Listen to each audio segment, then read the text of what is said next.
بہت شکریہ جناب چیئرمین صاحب۔ سب سے پہلے اپنے دوست دنیش کمار کا تذکرہ کرنا چاہوں گا۔ وہ ہندو مذہب سے ہیں اور ہمارا مذہب ہندو مذہب کی بھی قدر کرتا ہے، ہر مذہب کی قدر کرتا ہے۔ ان کے ساتھ ہم دوستی رکھ سکتے ہیں، اس کے ساتھ ہم بیٹھ سکتے ہیں، میرا ذاتی دوست بھی ہے۔ ایک چیز جو انہوں نے قرآنی آیات کا حوالہ دیا ہے سود کے بارے میں، قرآنی آیات سنائی ہے، اللہ کا حکم سنایا ہے، میرے خیال سے ایک ہندو کی زبان سے اور ہماری کان میں آتے ہوئے میرا تو جگر میں آگ لگی۔ اب لوگوں کی جگروں میں آگ لگی یا نہ لگی وہ تو ہر ایک اپنے ایمان کو پھر دیکھے۔ ایک ہندو آج ہمیں بیٹھ کر سود کے بارے میں اللہ کا حکم سنا رہا ہے، تو میں اپنی بات آئندہ کروں گا، صرف یہ ایک بات چونکہ آگے آ گئی تھی، تو اس ہندو کے کہنے پر میں اپنے آپ کو ایک مسلمان ہوتے ہوئے، سینٹ جیسے ادارے کا ممبر ہوتے ہوئے، میں اپنے آپ کو علامتی تپڑ مارتا ہوں۔ یہ رہا تپڑ، یہ میرے منہ پہ تپڑ ہے اور اس پہ ہمیں سوچنا چاہیے۔ ایک ہندو آج ہمیں اللہ کا حکم سنا رہا ہے، ایک ہندو آج ہمیں اللہ کا حکم سنا رہا ہے کہ اللہ کے رسول صلی اللہ علیہ وآلہ وسلم نے 1400 سال پہلے اللہ کا حکم سنایا تھا اور اسی وقت اس معاشرے میں سود ختم ہو گیا تھا۔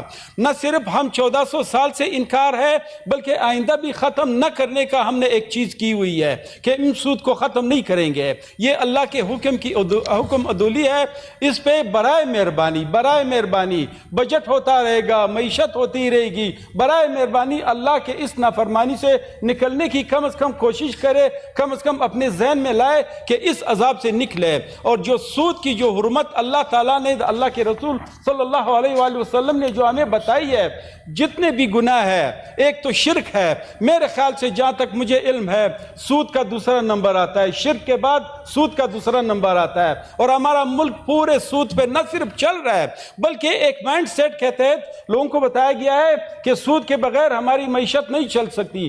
آپ جو آپ کا نزدیک کا ملک ہے افغانستان، اس کو دیکھ لیں، اس میں سود بالکل ختم ہو چکا ہے۔ یہ بالکل حکم عدولی ہے، یہ نہیں کرنی چاہیے۔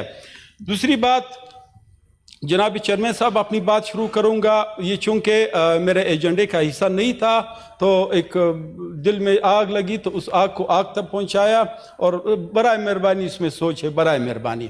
دوسری بات، اپنی بات شروع کروں گا، اعوذ باللہ من الشیطان الرجیم، بسم اللہ الرحمن الرحیم، الحمد للہ رب العالمین، والصلاة والسلام علی خاتم المرسلین سیدنا محمد وعلی آلہ وصحبہ اجمعین۔ جناب چیئرمین، بحالت مجبوری اپنی بات بہرحال وہ بات تو ہو گئی، اپنی بات چونکہ یہ ایک بہت ضروری تھا، میں نے کہا اپنی بات کدھر سے شروع کروں، مجبوراً ایک لطیفے سے شروع کرنا چاہوں گا اپنی بات۔ ایک لطیفہ ہے ہمارے اپنے معاشرے میں، میرا تعلق بلوچستان سے ہے، میں پٹھان ہوں، میرا تعلق جمعیت علماء اسلام سے ہے۔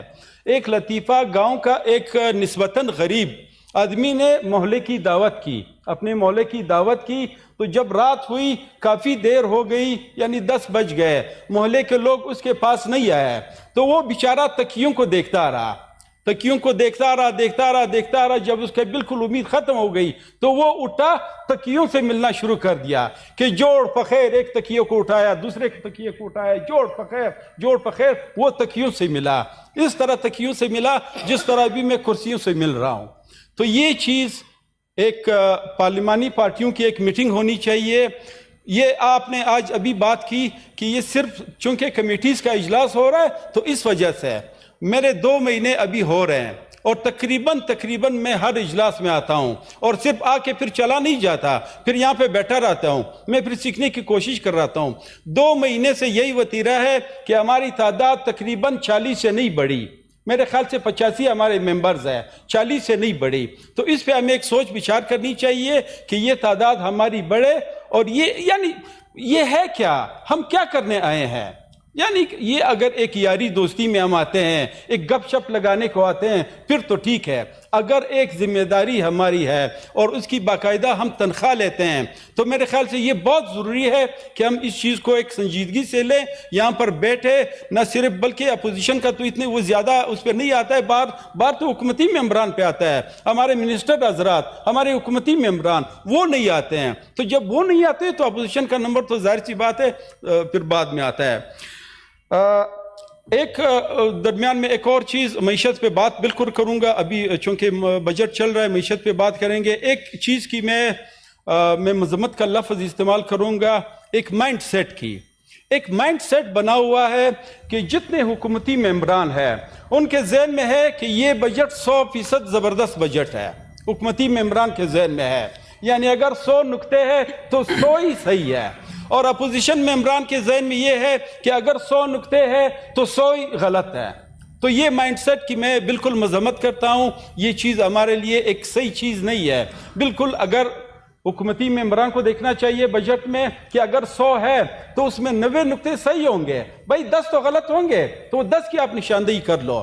بھائی اپوزیشن ممبران سے کہنا چاہتا ہوں اگر بجٹ میں 100 نکتے ہیں، 100 پوائنٹس ہیں تو 100 میں بھائی 90 وہ ہوں گے، 10 تو کم از کم وہ صحیح ہونے چاہیے، یعنی اپوزیشن ممبر کے سامنے بجٹ کے 100 میں سے 90 غلط ہوں گے، بھائی 10 چیزیں تو اچھی ہوں گی، بھئی ان 10 چیزوں کی ابھی وہ تو کرے، تعریف تو کرے، لیکن یہ ایک مائنڈ سیٹ بنا ہوا ہے، اگر میں حکومتی ممبر ہوں تو بجٹ زبردست ہے، اگر میں اپوزیشن ممبر ہوں تو بجٹ بالکل غلط ہے۔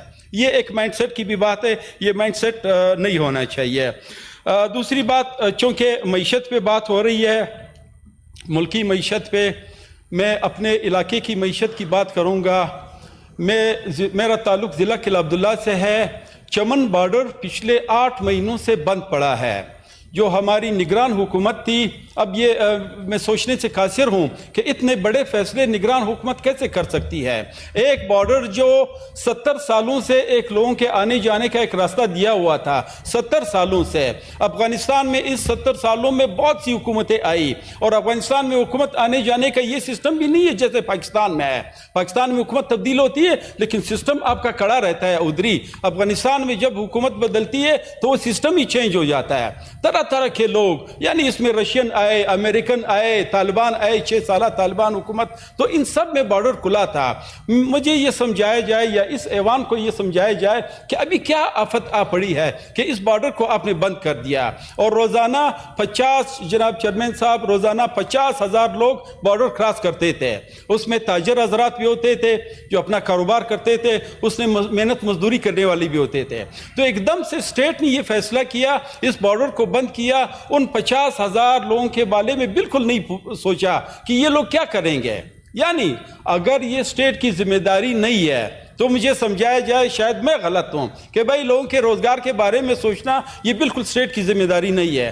اگر یہ اسٹیٹ، جہاں تک مجھے پتہ ہے، یہ اسٹیٹ کی اگر ذمہ داری ہے تو 50,000 لوگ، یعنی یہ 50,000 خاندان ہے، ان کی تعداد لاکھوں میں بنتی ہے۔ اگر آپ ان لاکھوں لوگوں کو بے روزگار کر رہے ہیں تو آپ ان کو دے کیا رہے ہیں؟ آپ نے ان کے لیے کیا منصوبہ بنایا ہے؟ میں یہ دعوے سے کہہ سکتا ہوں کہ بالکل کوئی منصوبہ ان لوگوں کے سامنے نہیں بنایا۔ تو یہ ہماری معیشت کا کمر توڑا گیا ہے۔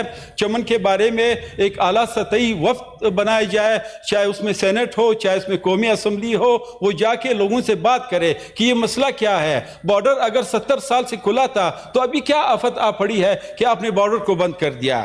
اور دوسری بات، میں اپنی بات مختصر کرنا چاہوں گا۔ دوسری بات، فاٹا کے حوالے سے میں بات کروں گا۔ فاٹا کا انضمام ہوا، کس طرح ہوا، کون اس کی اس میں تھا، اچھے میں تھا، یعنی رضا میں تھا، کون نارضا تھا، یہ تو ایک الگ سٹوری ہے کہ کیوں ہوا۔ بالکل 7 سال پہلے آپ نے فاٹا کا انضمام کیا، اور ان سے ایک آئینی آپ نے تحفظ دے کے، ان سے آپ نے وعدہ کیا کہ آپ کا جو نارمل بجٹ ہے اس سے ہٹ کے 100 ارب روپے فاٹا کو دیا جائے گا سال میں، یعنی 10 سالوں میں 1000 ارب روپے آپ نے فاٹا کو دینا تھا۔ اس میں سے ابھی 7 سال گزر گئے ہیں۔ 7 سال میں آپ نے آئینی جن کے ساتھ وعدہ کیا تھا، 7 سال میں آپ نے ان کو 700 ارب روپے دینا تھا، اس میں آج تک صرف 110 ارب روپے 7 سال میں آپ نے دیے ہیں۔ تو یہ فاٹا ایک جنگ زدہ علاقہ ہے اور میرے خیال سے فاٹا کے جو حالات ہیں اب میں اس کے پہ کیا کہوں، وہ سب کو پتہ ہے کہ فاٹا میں کیا حالات چل رہے ہیں. تو کائنڈلی یہ رولنگ دے آپ، یہ میرے جو حکومتی ممبران ساتھی بیٹھے ہوئے ہیں وہ اس چیز کو غور کریں کہ فاٹا کے ساتھ جو وعدہ ہوا ہے اس کا وعدہ وفا کیا جائے اور اس کو اپنے پیسے دیے جائے. اور دوسری بات، کوئٹہ کراچی روڈ، میرے دوست نے ابھی اس کی تعریف کی، اس کو خونی شاہراہ کہا جاتا ہے. تقریباً کوئی 10 سالوں میں 6000 لوگ، اگر 10 سالوں کی دہشت گردی کی ہم بات کریں جو بلوچستان میں دہشت گردی ہو رہی ہے اس میں 6000 لوگ شہید نہیں ہوئے ہیں. اس روڈ پہ 10 سالوں میں 6000 لوگ شہید ہوئے ہیں. اور اس کو بلوچستان والے جس سے بھی پوچھو کہ یعنی عجیب بات ہے، آپ کسی سے پوچھیں کہ خونی شاہراہ کدھر ہے تو وہ آپ کو ہاتھ ایسے کر کے کہیں گے کہ یار وہ خونی شاہراہ ہے. اور اس خونی شاہراہ پہ ہمارے فیڈرل کی بجٹ میں سالانہ 5% پیسے رکھے جاتے ہیں. جو اس کا ٹوٹل بجٹ ہے 5% اس سال 5% بجٹ رکھا گیا ہے. 5% کا مطلب ہے کہ آپ کی یہ خونی شاہراہ 20 سالوں میں مکمل ہوگی. تو یہ ہماری ترجیحات ہے، یا تو اگر میں اس کو خونی شاہراہ کہہ رہا ہوں یا تو وہ خونی شاہراہ ہوگی نہیں. ٹھیک ہے، اگر خونی شاہراہ نہیں ہے تو بالکل وہ حاجی عبدالشکور صاحب 1 منٹ باقی جی بس. بالکل میں اپنی بات زیادہ بڑھاؤں گا بھی نہیں. بالکل، بڑی مہربانی.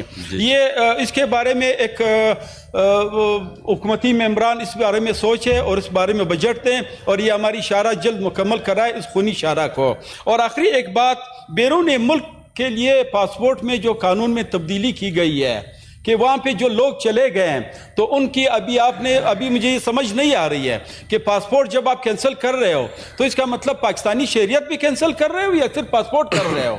تو یہ یعنی ایک تو ہم بڑے فخر سے بتاتے ہیں کہ اگلے نیکسٹ ایوان میں اس کی وضاحت آ جائے گی کہ بڑے ابھی آدھے منٹ کہ یعنی وہ بڑے فخر سے ہم بتاتے ہیں کہ یہ اتنا ڈالر بیچتے ہیں سالانہ. ابھی تو میرے خیال سے 30 ارب تک پہنچ گئی ہے مقدار.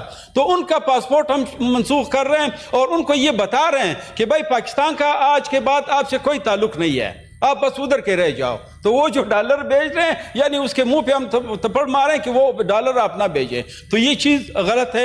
بس یہ میری کچھ گزارشات تھی. جی شکریہ. ایوان کی کارروائی ختم کرنے سے